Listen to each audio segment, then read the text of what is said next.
All right, so boom. You know what I just realized? So I was thinking about The Incredibles. I re-saw some clips recently, and I've just been pondering this lately, and it really just hit me today. You know what I mean? It's like, so in the movie, Buddy, I remember he kidnapped Mr. Incredible, and he went like, Oh, I'm real. Real enough to defeat you! And I did it without your precious gifts, your oh-so-special powers.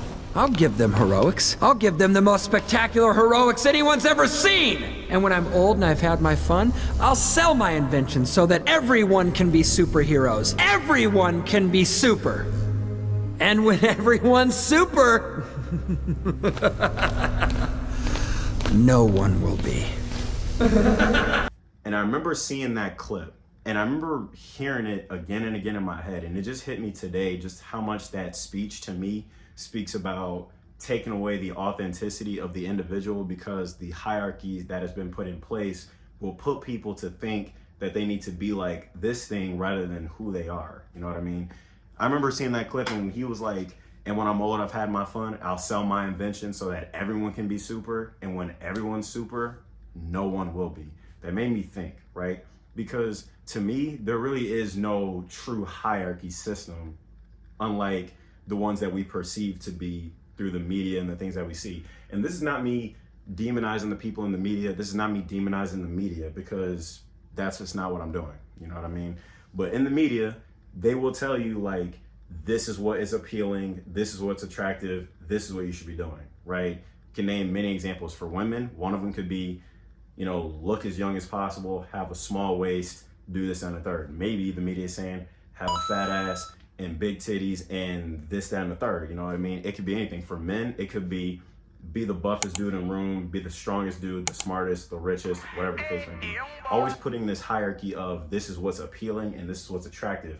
But the reason why that doesn't resonate with me is because I realize that that type of mentality can really feed on the insecurities of people if they don't have a solid foundation of who they are and just being comfortable with the fact that they are who they are in their own essence, right? Because in The Incredibles, Buddy Syndrome was a genius, a literal genius. He created rocket boots and he was like, what, 12, 13, maybe younger? But because he wasn't like Mr. Incredible, not to Mr. Incredible's fault neither, he was a part of, his mentality was built off that system that supers are the people like him, the people who look like, they may look like him, they may have similar abilities in a sense. So he's only respecting them, but he wouldn't respect Buddy, even though Buddy deserved respect too, because Buddy was unique and one of one. And the reason that that's hitting me today is because true to the matter is I believe that everyone really is one of one. From the second you are born, you are truly just one of one. There's no one like you. You will become your own person. You will do your own thing. That is what makes this life so great, is because you can just do things your way. But as we get older, we're told to kind of like fall in line with the system.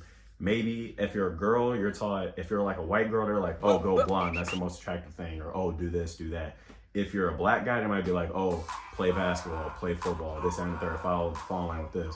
But the second you step out of that and you're like, oh, I like this thing. Oh, you're alternative. Oh, you're different. Maybe I'm just me. Maybe I'm just me. Maybe I'm just doing things my way and I don't need to fall in line with this character of I need to fall in line to fit in, or, you know what I mean? I need to do what everyone else is saying to be appealing and to be approved of. And the reason being that it can be so stressful is because if you grow up in an environment, or if your foundation is built off of people's approval rather than just, you know, being yourself and people accepting that, then there's a lot of people who will turn out like Buddy, you know, miserable and upset and feeling like, damn, like I'm not good enough, so I need to, you know, do this and the third. Because in the movie, he was literally just gonna mass produce supers to take away the authenticity of the individuals, to inherently prove that no one is really special, is really what it seems like his mentality was getting at. He was gonna go about it in such a way to be like, you know what, I'm gonna make everyone the same so that no one is basically unique at all. And I understand where his frustration was coming from, but that's what I'm getting at. It's like, bro, if you catch yourself feeling like you're not worthy or you're not special, why is that? And is it because the media and the things that you see, the things that you're feeding on are telling you you're not? Because in my opinion, you are just being who you are in your own essence, because there's no one like you. And because of that, you don't need to be like anyone else. But we're taught that we need to. You know, like there are so many areas that are teaching people that they need to be like this to be worthy of this. But it's like, if you're just drawn to it, then your physical circumstances, your environmental circumstances should not dictate if you are worthy to do that thing. You know what I mean? Like, in doing that, it creates such insecurity and a struggle for power and confidence. Because if you grow up in an environment where it's not nurtured, where you're not nurtured and you're not told that you are enough and that you are worthy just as you are, you will grow up to be like, okay, I need to be the top dog in the room. But then it's never enough, because you end up being that perceived top dog, but then all it takes is one other big fish to be bigger than you, and your entire sense of self can come crumbling down. And then now it's a struggle for power. It's a struggle for domination, for your ego, because your ego has been built off of, I need to be the biggest fish in the sea. But the truth of the matter is that there's always a bigger fish. There is no such thing as being the biggest fish, unless you want to go about it in a way that you try to eradicate other fish to make yourself the biggest fish. But then it's like, at what cost does it even mean at that point if you're just trying to be the biggest fish all the time? Because like, here's my thing, right? I love my height, but I'm not the tallest person that I know. And I'm getting more okay with that. You know what I mean? I'm not, you know what I mean? Like, what's another example? I can jump high, I can run fast, but I know that there are people who jump higher and run faster than me, and that is okay. That is more than okay, because if you spend your life trying to, at least in my opinion, if you spend your life trying to be the biggest fish in the sea, or just climbing that hierarchy and not just being true to you, it's a mission that will never provide true peace and fulfillment, at least on a consistent basis, because all you ever know is you have to climb the ladder. And then it takes away from you being who you really are, and now you're just playing this character to survive, and you're not really living, right? Another example, you know what I mean? Like, I'll use women, you know what I mean? I feel like a lot of women, this is just from my perspective, there are so many beautiful women in the world just naturally as they are, no matter the shape, size, height, ethnic background, none of that. They're just genuinely gorgeous and stunning completely, you know what I mean? But the media will portray it as beauty is only this gym goer or this super skinny girl, right? You know, those are just two examples that, like, you know, of beauty standards, things like that. Yeah, I know what I'm talking about.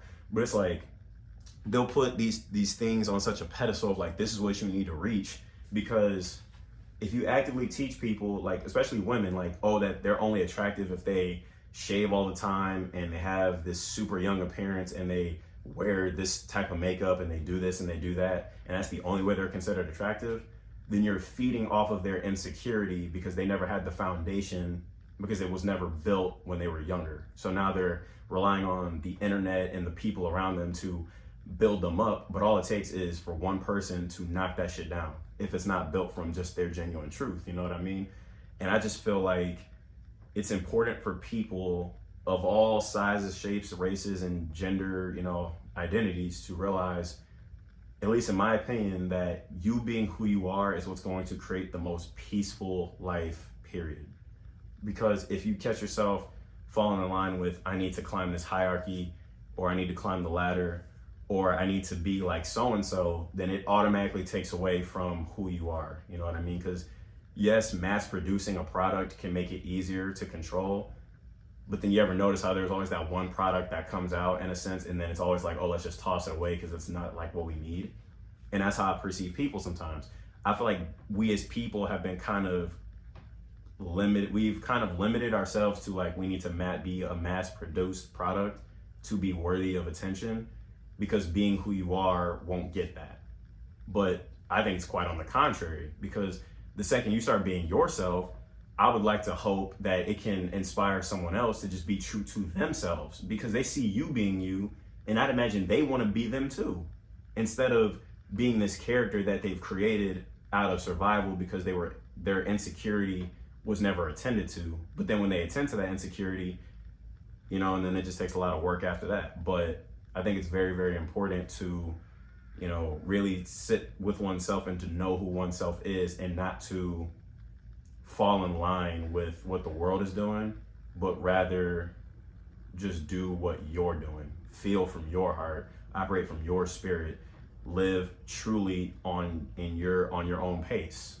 You know what I mean? And to not conform for the sake of approval, and not to conform to be perceived as worthy when you, as you truly are, already are worthy.